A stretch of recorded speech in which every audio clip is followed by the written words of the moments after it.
আসসালামু আলাইকুম। একটি মর্মান্তিক ঘটনা।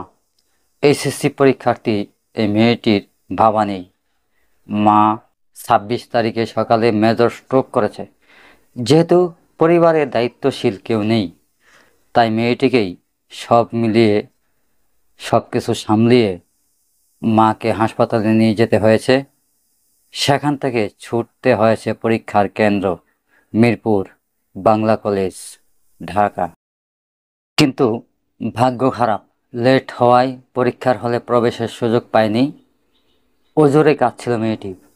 পরীক্ষার কেন্দ্রের দায়িত্বে যারা ছিলেন তাদের কেমন লেগেছে জানি না, কিন্তু ভিডিওটা দেখে কিঞ্চিৎ হলেও অনুভূতি বুঝতে পারছিলাম যে ১ বছর লেখাপড়া করে পরীক্ষা না দিতে পারার যন্ত্রণা কতটুকু।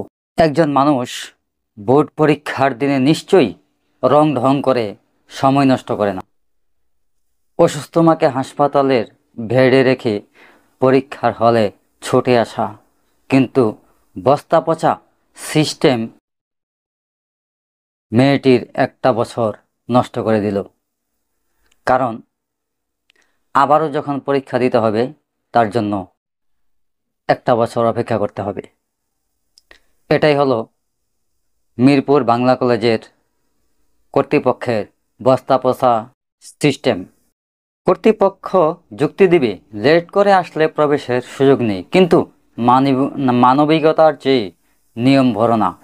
একটা বাচ্চা মানুষ মাকে হাসপাতালে বেড়ে রেখে পরীক্ষার কেন্দ্রে আসতে পেরেছে, আর আপনারা বালের যত নিয়ম ফলান।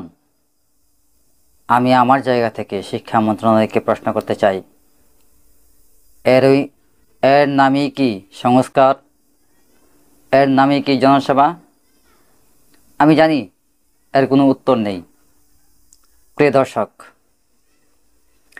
হয়তো ভিডিওটি দেখাতে পারবো না, কিন্তু মেয়ের ছবিটি আমার ভিডিওতে দেখতে পারবেন। অনেকেই ভিডিওটা দেখেছেন, তো আপনাদের অনুভূতি কি কমেন্ট করে জানাবেন।